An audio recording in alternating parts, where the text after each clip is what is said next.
They didn't die in a war zone. They died at home. Quiet villages in Kwara State, places most Nigerians would never point to on a map, became execution grounds. Not after days of fighting, not during a battle. They were lined up, silenced, erased. A Red Cross official says 162 people were unalived. 162. Pause on that number. That's not a statistic. That's families, that's generations, that's entire streets wiped out. And the question that should burn in your chest is this.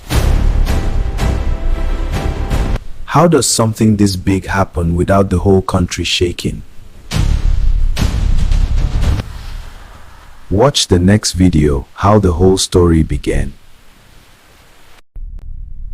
Eyewitnesses say the attackers didn't rush in shooting wildly.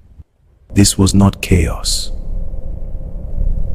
This was intention.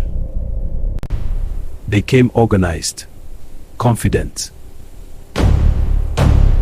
like men who knew no one would stop them. No fear, no hesitation. Villages like Woro and Nuku were overrun. Places most people would never point to on a map. And yet, they mattered. People were gathered, some were accused, some weren't accused of anything at all. So the question is, what makes people accept fate without a fight? Watch the next to see what happened. Officials and reports point to jihadist-linked fighters operating far from the northeast, deep into north-central Nigeria. That alone should scare you, because it means this isn't someone else's problem anymore. It's not confined, it's not distant, it's moving.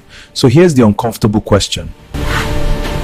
If it can happen in Kwara, where is next? Nigerians must wake up.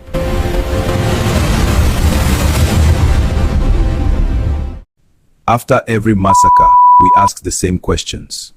After every burial, we promise the same reforms. And after the headlines fade, nothing changes.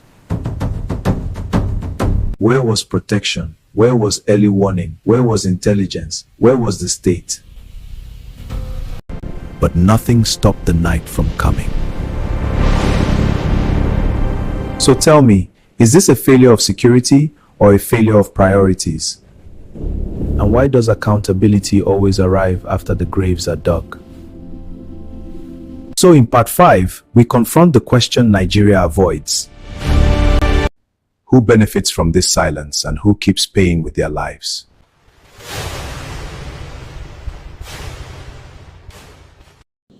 Why does it take international headlines before local blood matters? Why are casualty figures debated while families are still searching for missing relatives? Why do press statements come faster than protection? And the hardest question of all, if justice doesn't reach these villages, what message does that send to the killers? This is not just a story. When massacres become news cycles, violence learns it can wait us out. When outrage fades, attackers grow bolder.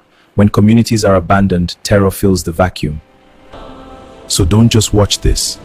Engage with it.